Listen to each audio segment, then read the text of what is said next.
And Sadhguru, in respect of the importance of breathing. Oh, you must breathe, believe me. What can I say? If you turn on your TV, there is Zumba and there is insanity. Yes, it is insanity, I can understand. You know this thing, what I'm talking about?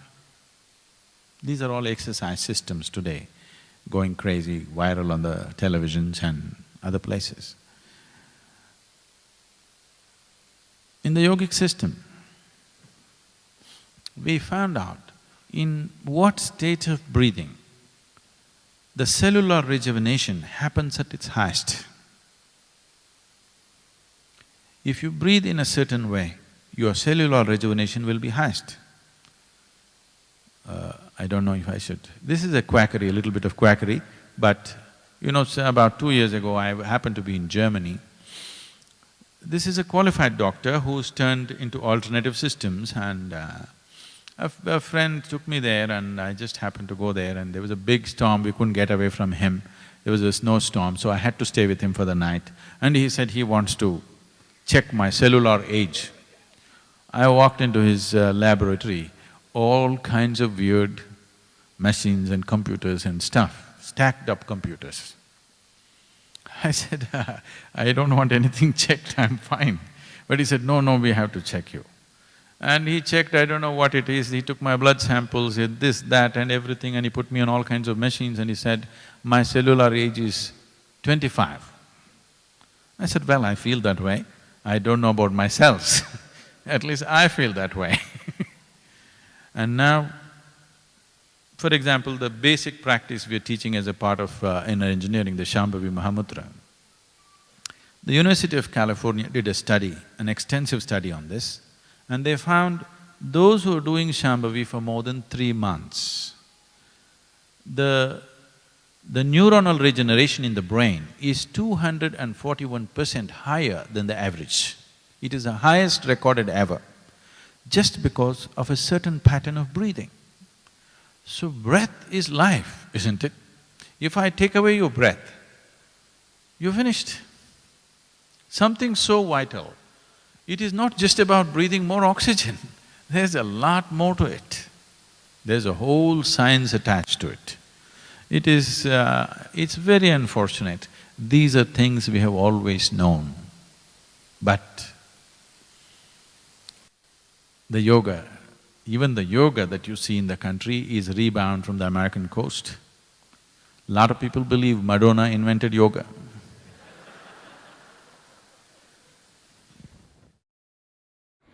We'll let them believe that. Sadhguru, you just referred to other dimensions of awareness. We know a gross body a little bit, not a lot. And there are subtle bodies which probably we also carry. Do the subtle bodies or whatever happens in those bodies impact the health of the physical body as well? In the yogic system, I'm saying in the yogic system, not in yoga. In yoga there are more aspects to it. In the system that's been written down, we talk about 5 layers of body, 5 sheaths of body.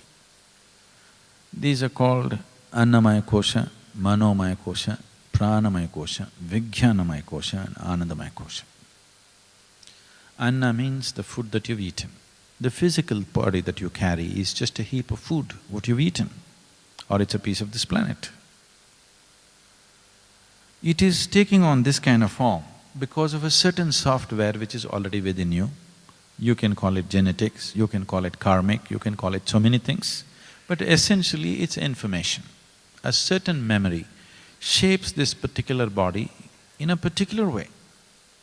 Why eating the same potato, your nose became like this and somebody's nose became like that, is simply because of the type of information that's embedded in that person. Fortunately, if you eat a potato, your nose will not take that shape. You know, it's a good thing, because there's other information which is giving shape to these things.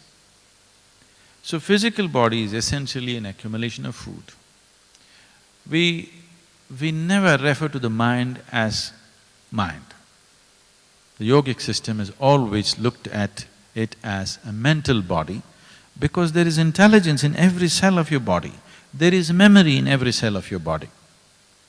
It is a combination of memory and intelligence which you're referring to as my mind, isn't it? Is there one cell in your body which can function without its own intelligence? Is there one cell in your body which can function without memory? We know today, by checking the DNA of a person, it's absolutely unique, there isn't another one like that. So there is information, a very specific information concerned with that person. Now, this information can be altered, can be evolved, can be made use of. Information does not mean it is a deciding factor. Information means it is an enabling factor, isn't it? But because people have lost the ability to enable their information into a new possibility, it has become a deciding factor now.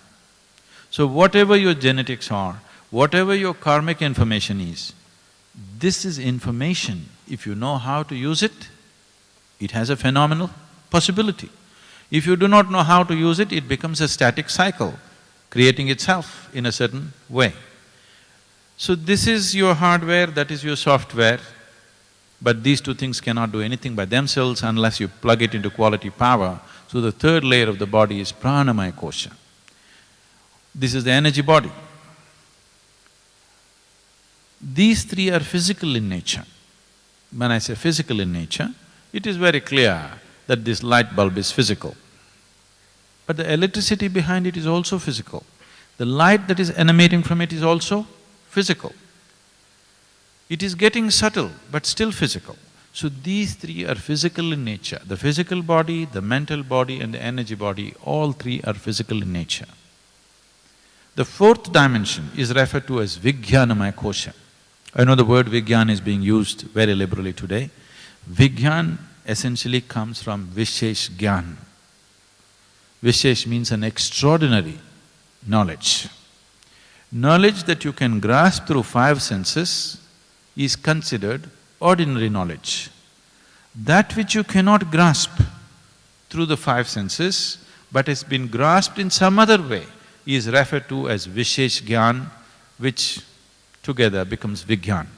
So this is Vijnanamaya Kosha. This is a transitory body. Between the physical and the non-physical, it is a body of transition. The fifth one is a completely non-physical dimension. This we call as Anandamaya Kosha, which means bliss body. This does not mean a bubble of bliss is sitting inside of you, you know it is not. It is just that it is non-physical in nature. That which is not physical in nature, you can neither define nor describe the nature of what it is, because it's not physical. So we talk about it in terms of our experience. Whenever we touch it, we become blissful.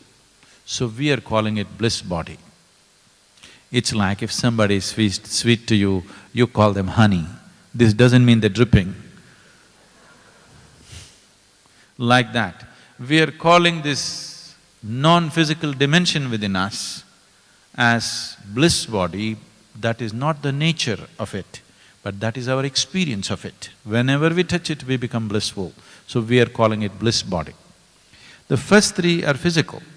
If you bring sufficient balance into your pranamaya kosha or the energy body and keep it in full vibrance, your physical body and psychological body or the mental body, there can be no ill health in it. I can show you hundreds and thousands of people who walked away from their chronic ailments simply by bringing a certain balance to their inner system. Because you need to understand this, there are two kinds of ailments. One is infectious in nature. Infection means it's an invasion from another organism. That has to be battled, shot down, bombed, chemical weapons, whatever, it's all allowed. But over 70% of the ailments that people suffer from are chronic in nature. Chronic ailment means, for some reason, your own body is generating an ailment. For some reason your body is not happy with you, so bothering you. From inside, an ailment is coming. Every cell in the body is programmed for health, but it is creating disease. This means there is a certain fundamental imbalance. If you bring your energy body to full vibrance and proper balance, you will see your physical body and your mental structure will be perfectly healthy. I can show this to you in terms of hundreds and thousands of people who walked out of their ailments. This is not a cure, this is not a miracle, this is just a realignment of your system. Little, if you set it on a better platform, it functions better.